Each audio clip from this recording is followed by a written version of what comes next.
நம்ம பொதுவா இறைவனை தேடி தான் கோவிலுக்கு போவோம். ஆனா ஒரு நிமிஷம் யோசிச்சு பாருங்க, இறைவனே நம்மனை தேடி வந்தா எப்படி இருக்கும்? அதுவும் ஒரு பக்தனோட கோபத்தை சமாதானப்படுத்த அவனை பின்தொடர்ந்து ஓடி வந்தா. ஆமாங்க, அப்படி ஒரு சுவாரஸ்யமான ஒரு செல்ல சண்டை நிறைந்த கதையை தான் நாம இன்னைக்கு பார்க்க போறோம். சும்மா கற்பனை பண்ணி பாருங்களேன். நீங்க கடவுளை தேடுறதுக்கு பதிலா உங்க மேல இருக்கிற பாசத்தினால கடவுளே உங்களை தேடி வராரு. அந்த ஒரு அனுபவம் எப்படி இருக்கும் இல்லையா? இது ஏதோ கற்பனையான புராண கதைன்னு நினைக்காதீங்க. இது நிஜமாவே நடந்திருக்கு. நம்ம சென்னைக்கு பக்கத்துல இருக்கிற திருநிந்திர ஊருங்கிற ஊரோட நிஜமான வரலாறு இது. வாங்க அந்த தலத்தோட கதைக்குள்ள நாமளும் போகலாம். முதல்ல இந்த ஊருக்கு ஏன் திருநின்ற ஊர்னு பேர் வந்துச்சுன்னு தெரிஞ்சுக்கலாமா? அந்த பேருக்கு பின்னாலேயே ஒரு அழகான தெய்வீக காதல் கதை ஒளிஞ்சிருக்கு. திருன்னா மகாலட்சுமி, நின்றன்னா நிலைத்து நின்ற, ஊர்னா இடம். அதாவது மகாலட்சுமி விரும்பி வந்து நின்ன ஊர். கதை என்னன்னா, சமுத்திரராஜனோட மகளான மகாலட்சுமி இந்த இடத்தோட அழக பார்த்து அப்படியே மயங்கிட்டாங்க. நான் இங்கேதான் இருக்க போறேன்னு நின்னுட்டாங்க. அவங்கள சமாதானப்படுத்தி கூட்டிட்டு போக பெருமாளும் அவங்க பின்னாலேயே இங்க வந்தாரு. இதனாலதான் இது திருநின்ற ஊராச்சு. சரி, கதை இப்பதான் ஒரு முக்கியமான கட்டத்துக்கு வருது. ஒரு பெரிய ஞானி திருமங்கை ஆழ்வார் இந்த கோவிலுக்கு வராரு.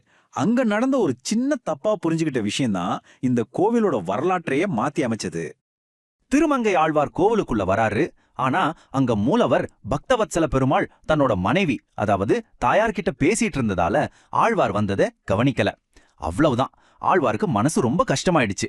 நம்மள பெருமாள் கண்டுக்கவே இல்லையேன்னு ஒரு வருத்தம், கோபம்.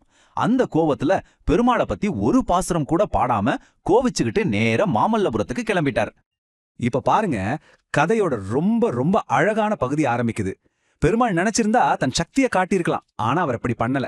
பதிலா தன் பக்தனோட பாசத்துக்காக ஏங்கி அவனை தேடி ஓட ஆரம்பிச்சாரு.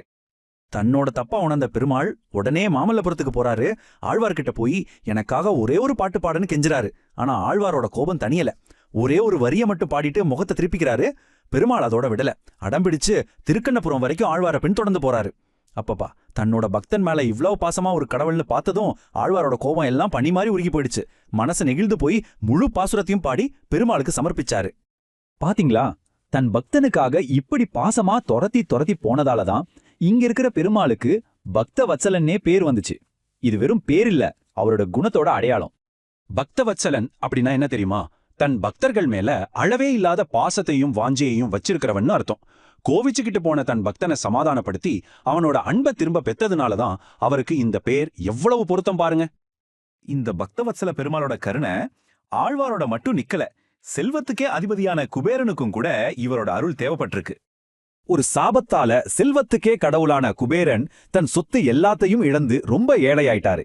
என்ன பண்றதுனே தெரியாம தவிச்சப்போ அவரை நேரா வந்தது இந்த திருநின்ற ஊருக்கு தான். இங்க வந்து மகாலட்சுமிய மனமுருக வேண்டிக்கிட்ட பிறகுதான் அவர் இழந்த எல்லா செல்வத்தையும் திரும்ப பெற்றதா வரலாறு சொல்லுது. இதனாலதான் இன்னைக்கும் பணக்கஷ்டத்துல இருக்கிறவங்க நம்பிக்கையோட வர்ற ஒரு முக்கியமான பரிகார தலமா இது இருக்கு. சரி, பெருமாளை பத்தி பார்த்தோம். இப்போ அவரோட தேவி தாயார் பத்தி பார்ப்போம். அவங்க பேரே அவ்வளோ உருக்கமா இருக்கும். இங்க தாயாருக்கு ஒரு தனித்துவமான ரொம்ப அழகான தமிழ் பெயர் இருக்கு. என்னை பெற்ற தாயார். ஆமா, நீங்க கேட்டது சரிதான். எனக்கு உயிர் கொடுத்த அம்மான்னு அர்த்தம். உலகத்துல இருக்கிற எல்லா உயிர்களையும் தன் சொந்த குழந்தையா பாவிக்கிற ஒரு நிபந்தனையற்ற தாய் அன்போட வடிவம் தான் இவங்க. அதனாலதான் பக்தர்கள் கூட என்ன பெத்த அம்மானு உரிமையோட உருகி கூப்பிடுறாங்க. இவங்களுக்கு சுதாவள்ளின்னு சமஸ்கிருத பேரும் இருக்கு. இவங்கள மனசார வேண்டிக்கிட்டா கல்யாண தடைகள் எல்லாம் நீங்கணும் ஒரு ஆழமான நம்பிக்கை இருக்கு. இப்ப யோசிச்சு பாருங்க, ஒரு பக்தனோட கோபத்தை சரி பண்ண ஒரு பாட்டுக்காக தெய்வமே அவ்வளவு தூரம் இறங்கி வருதுன்னா, பக்திக்கும் தெய்வத்துக்கும் நடுவுல இருக்கிற அந்த உறவு சாதாரணமானதா இருக்க முடியுமா? அது வெறும் வழிபாட்டை எல்லாம் தாண்டின ஒரு அன்பு பிணைப்பு இல்லையா? இத பத்தி நீங்க என்ன நினைக்கிறீங்க?